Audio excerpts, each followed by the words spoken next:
హోటల్లోనో లేకపోతే కేంద్ర ప్రభుత్వానికి సంబంధించినటువంటి గెస్ట్ హౌస్ల్లోనో పెట్టాల్సినటువంటి పరిస్థితి ఇప్పటివరకు ఉంది. ఇప్పుడు వాడండి, దాన్ని వినియోగించుకోండి. రేపు విశాఖపట్నాన్ని ఆర్థిక రాజధానిగా దీన్ని తయారు చేసేటువంటి బాధ్యత తీసుకుంటామని చెప్పి మొన్ననే ముఖ్యమంత్రి గారు ప్రకటించారు కదా. అనేక మంది ప్రముఖులు వచ్చేటువంటి అవకాశం ఉంది. విశాఖపట్నం ఈస్టర్న్ నేవల్ కమాండ్కి మనం హెడ్ క్వార్టర్గా ఉన్నటువంటి క్రమంలో అనేక సందర్భాల్లో రాష్ట్రపతులు, అనేక సందర్భాల్లో ప్రధానమంత్రి గారు వచ్చేటువంటి సందర్భాలు ఉన్నాయి. ఉపరాష్ట్రపతులు మొన్న గతంలో ఆంధ్ర మన మెడికల్ ఏఎంసీకి సంబంధించినటువంటి ఫంక్షన్కి వచ్చారు, 100 years ఫంక్షన్కి. అనేక సందర్భాల్లో దేశానికి సంబంధించినటువంటి ప్రముఖులు వస్తుంటారు. అనేక మంది దేశ విదేశాల నుంచి వచ్చినటువంటి ప్రతినిధులు వస్తుంటారు. వినియోగించండి. జగన్మోహన్ రెడ్డి గారు ఉండరే రేపు నుంచి వచ్చి, లేదా వైఎస్ఆర్ కాంగ్రెస్ పార్టీ నాయకులు ఉండరే అందులో. ప్రభుత్వానికి సంబంధించి టూరిజం డిపార్ట్మెంట్కి సంబంధించినటువంటి నిర్మాణాలు, దాన్ని ఏ రకంగా వినియోగించుకోవాలనేటువంటిది చేయండి. 4-5 బ్లాకులు ఉన్నాయి అందులో. అది ప్రజలకు వినియోగిస్తారా, లేకపోతే టూరిజం వినియోగిస్తారా, లేకపోతే ప్రభుత్వం సంబంధించినటువంటి అతిథి గృహాలుగా వినియోగిస్తారా అనేటువంటిది నిర్ణయం తీసుకోండి. మీ విధానం ప్రకారం అమరావతిని రాజధానిగా కొనసాగించాలనేటువంటి నిర్ణయం తీసుకున్నారు. గుడ్, మీకు అధికారం వచ్చింది, మీరు నిర్ణయం తీసుకున్నారు. గతంలో మేము చెప్పినట్టుగా నిర్ణయం మంత్రి గారు మాట్లాడుతూ 1,00,000 కోట్ల రూపాయలు ఖర్చు అవుతుంది అనేటువంటి మాట మాట్లాడారు. మేము ఆ మాట మొదటి నుంచి చెప్తున్నాను.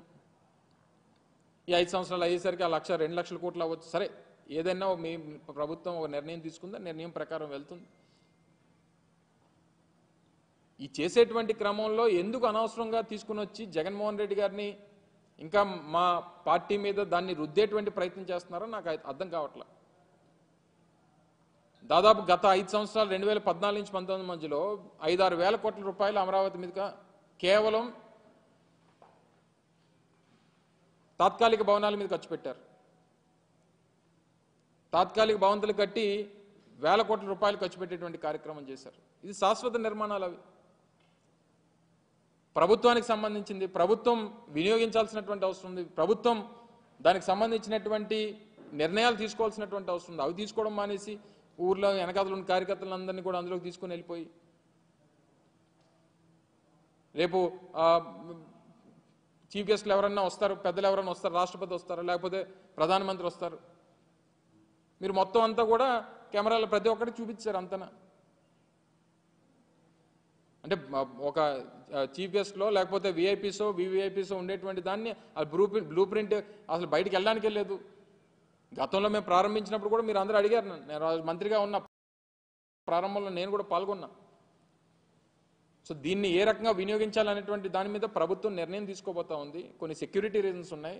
డెఫినెట్గా నిర్ణయం తీసుకునేటువంటి క్రమంలో మళ్ళీ మీ దృష్టికి తీసుకొస్తాం అనేటువంటి మాట మీకు చెప్పాం. ఇవన్నీ మానేసి ఏదో మనకి అధికారం ఇచ్చారు కదా అని చెప్పి ఎక్కడికన్నా చూపించమనండి, అన్నిని అలాగే చూపించమనండి. గతంలో మేము 5 సంవత్సరాల్లో చేసినటువంటి అభివృద్ధి కార్యక్రమాలు కూడా అలాగే ఆ శాసనసభ్యుల్ని తీసుకొని వెళ్ళి చూపించమనండి. భోగాపురంలో ఇంటర్నేషనల్ ఎయిర్పోర్ట్ నిర్మాణం జరుగుతోంది, చూపించమనండి. ఇదిగో మీ 5 సంవత్సరాల్లో మీరు ప్రారంభించినటువంటి కార్యక్రమాలు, చేస్తున్నటువంటి పనులు ఇగో ఇవి చేశారు, మీరు చూపించమనండి. లేకపోతే మెడికల్ కాలేజ్ చూపించమనండి, విజయనగరం మెడికల్ కాలేజ్ చూపించమనండి. లేకపోతే ఉద్యానంలో కట్టినటువంటి హాస్పిటల్ చూపించమనండి, లేకపోతే వాటర్ ప్రాజెక్ట్ చూపించమనండి, లేకపోతే పాడేరులో మన